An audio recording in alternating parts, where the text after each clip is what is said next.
Hey, how are you? It's Heather at Bush Poppy Farm. I hope you guys are having a great day today. Today is rose pruning day. I'm going to show you how I prune my climbing roses and how I train them, because in the wintertime it's time to take off anything that's dead and diseased and or dying, and to make sure that you have lots of light and air in that structure so that come spring, when all the new growth starts, the roses have a much better chance of avoiding disease and pests and stuff, because they'll be stronger and ready to go. So January is typically a really good time to prune roses for us here in Northern California, and in a lot of other places too, because the plant is dormant, meaning it's not putting on new buds, it's just resting. And anytime you prune a plant, when you take off diseased and dying things, that's kind of a different story. But anytime you do pruning cuts to a plant to train it or to cut it back, you are stimulating different hormones in the plant to grow. And so now is a good time for us here in Northern California, Zone 9B, because our last frost is in mid-February.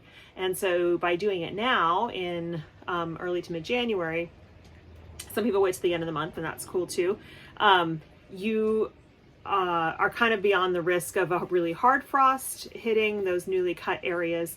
And also it starts to get that slow stimulation of the hormones in the rose so that it gets off to a really good start and you see blooms earlier.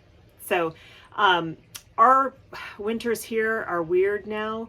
At my house in particular, we get multiple days over the winter, multiple nights in the mid-20s, so hard frosts. And then we have a lot of nights in the upper 30s to low 40s. So right now, my roses, this is the second year growing these guys.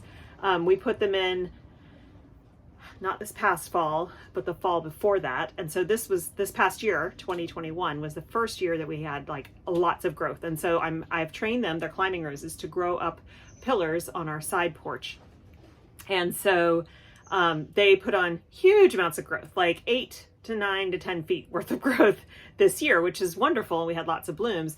But with climbers, you have to prune them and train them so that you have lots of the branches are horizontal or as close to horizontal as possible, the canes, the primary canes, because on a climbing rose, the only place it blooms is at the end of a cane. So if you have just the primary canes and you're letting them grow up straight, you're only going to get blooms at the very top of that cane.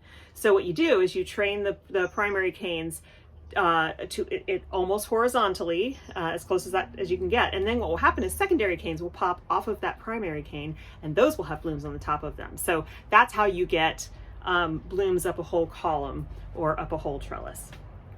So today I'm going to be going through each one of them, and I keep looking that way because I can see them from here. I'm inside the greenhouse.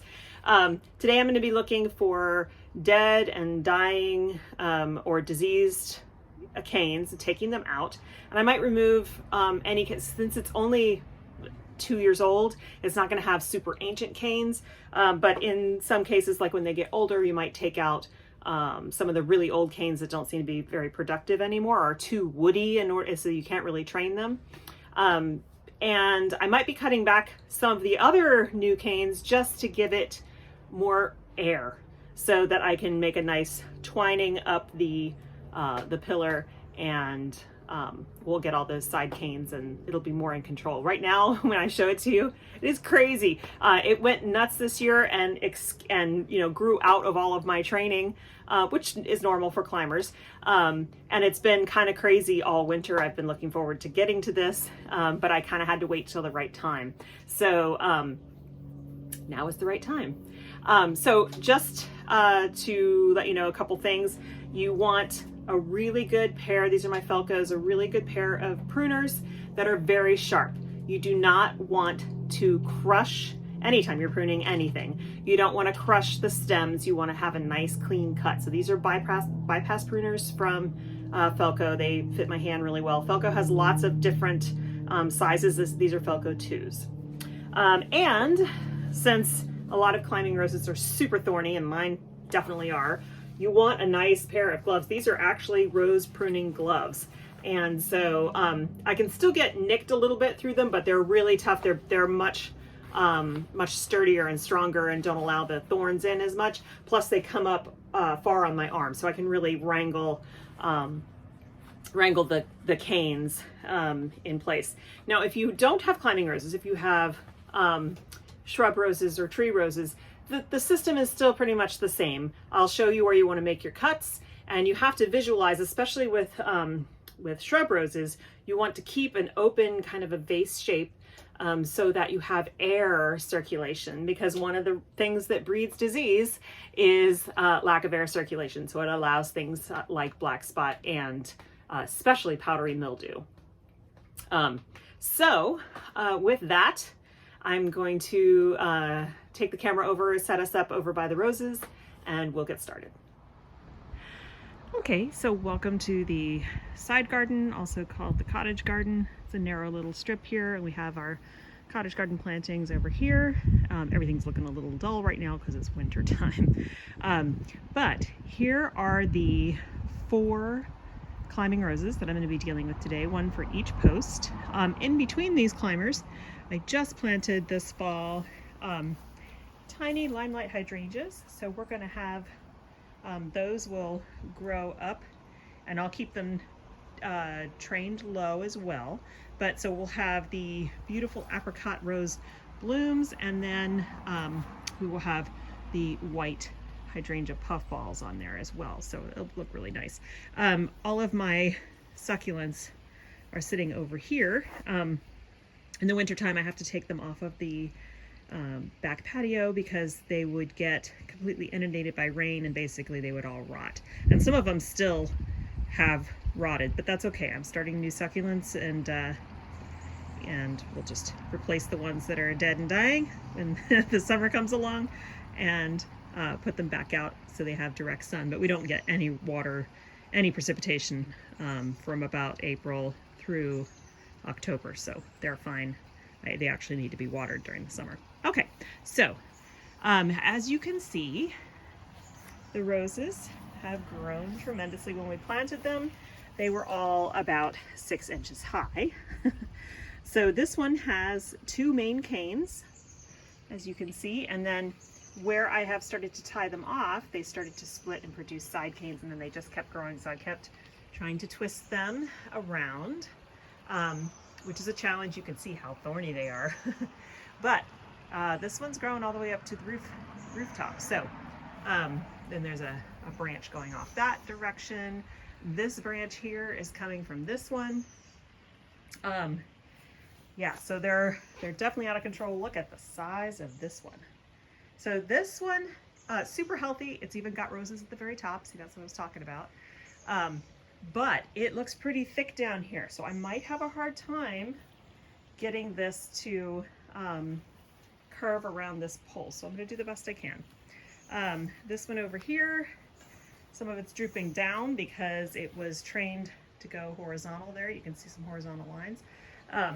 So basically, I just need to do a lot. I'm going to have to cut them free first, and then I'm going to, this one hasn't gotten as much growth on it, although there is a branch all the way over there. But I think because it gets less sun than the others do, it didn't grow as much. Plus it shares a bed with all of these guys as well. So I'm going to set up the camera, and I'm just going to start this project. I probably won't get them all done today because I think it's going to be a pretty big project now that I'm looking at it. So I will set the camera up, put it on a little time lapse so that you're not watching in real time, and then we'll also do a before and after.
Okay, so there's 2 done.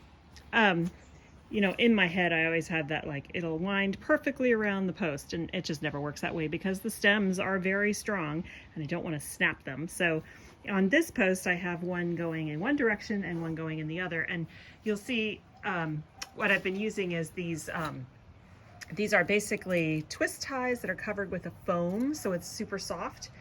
So it doesn't damage the branches or the leaves. And so as time goes on, I will twist the new growth, which is softer, even more around the post. So down here, I'm going to keep that small stem because that will fill in the bottom of this post this year, because it will put on enough growth and it'll be soft growth because it'll be new. And so I'll be able to train that up this part of the pillar. This one, similar situation. I'm keeping this guy right here because it is new soft growth. There's another one behind it. It's just defoliated right now because of the winter. So those 2 will grow around that post. I will train them as they grow with the softer stems. This guy, as you can see, was actually a side shoot of this initial first cane. So that's why it grew out to the side, because I had leaned these canes a bit. So they weren't completely horizontal, but they were not perfectly vertical. And so that was just enough to cause this side cane to shoot up.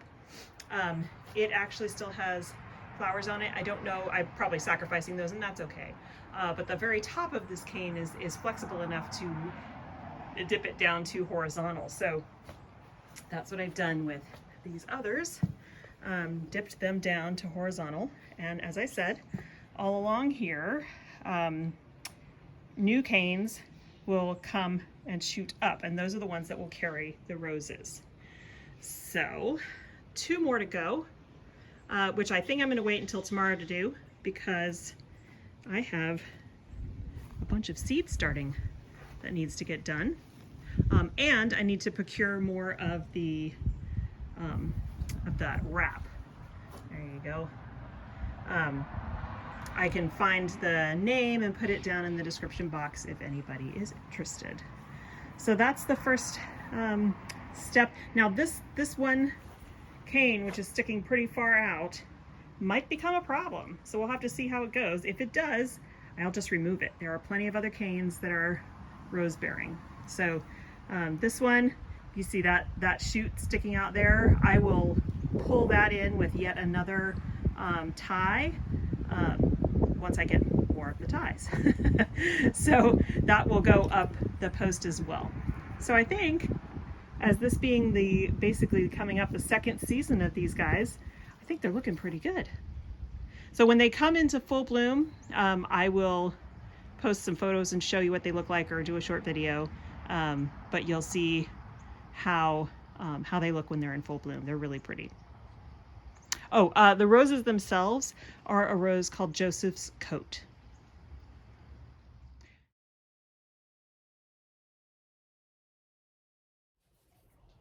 So that is it for today's video. I hope that you learned something, and thanks for coming along with me to do some rose pruning.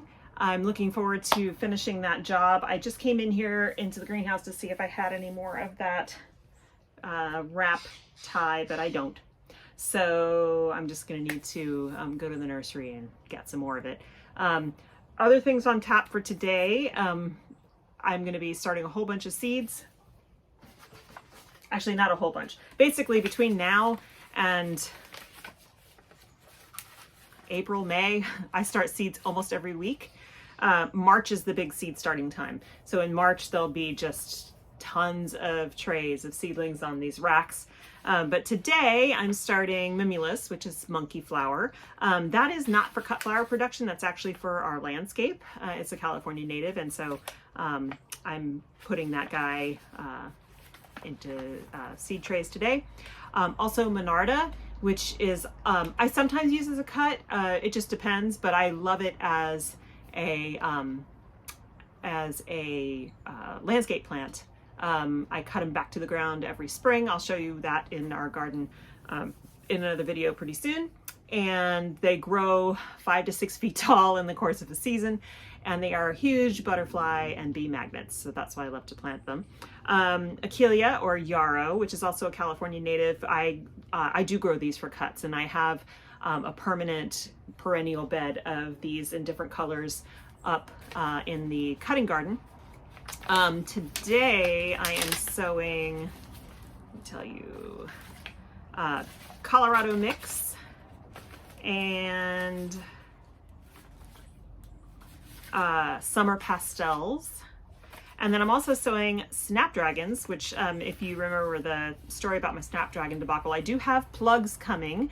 But just to be on the safe side, I have some already growing in seed trays, and then I'm going to start some more. I'm going to be starting the Opus Early Bronze series, Bridal Pink, and Potomac Ivory. So those are those.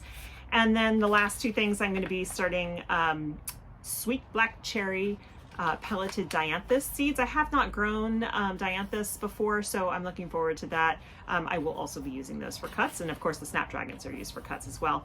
And then I'm also sowing an aster called Matsumoto Apricot, and the majority of these seeds are from Johnny's Seeds, who I highly recommend. The information on their seed packets is amazing. It's great. It usually will tell you whether the seed needs to be covered in order to germinate. It just gives you all kinds of information. So my other seeds are from Geo Seed. So because I'm I grow large amounts and I have a business license, I can get wholesale prices on seeds. So I get a lot of seeds from Geo Seed as well. So that's part of what I'm doing today. And if I still have time, otherwise it's gonna have to go till tomorrow, I am potting up dahlia tubers. Not all of them, just some of them.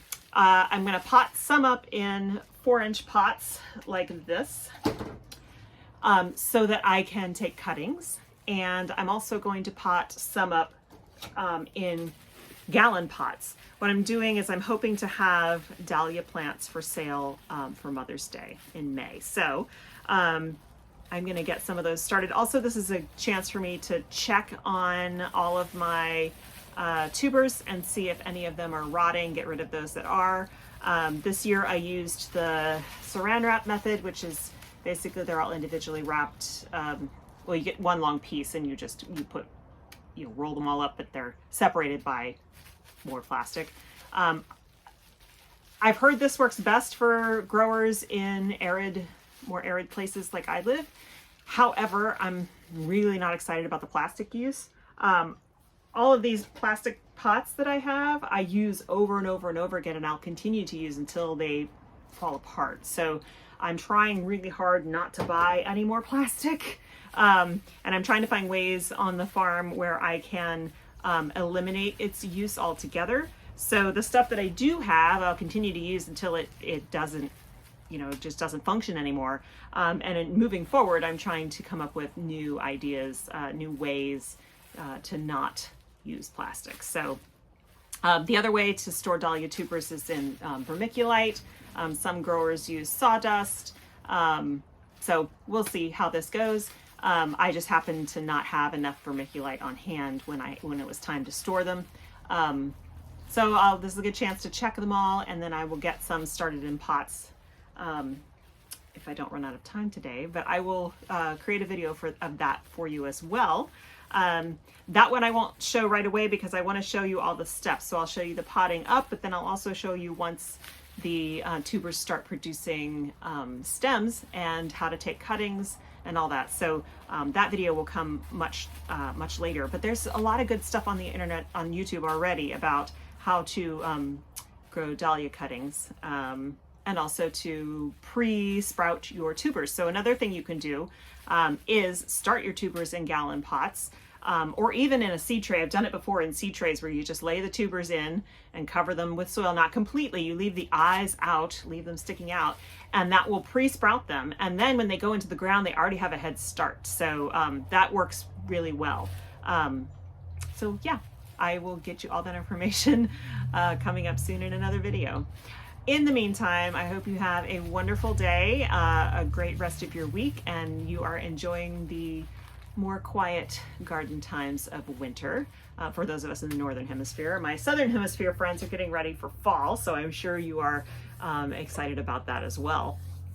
Fall is my favorite time of year, even though it's the end of the summer growing season. It's the beginning for me of getting all my cold hardy annuals going. So yeah. Anyway, have a wonderful day. We'll talk to you soon, and I hope you have a great week. Bye-bye.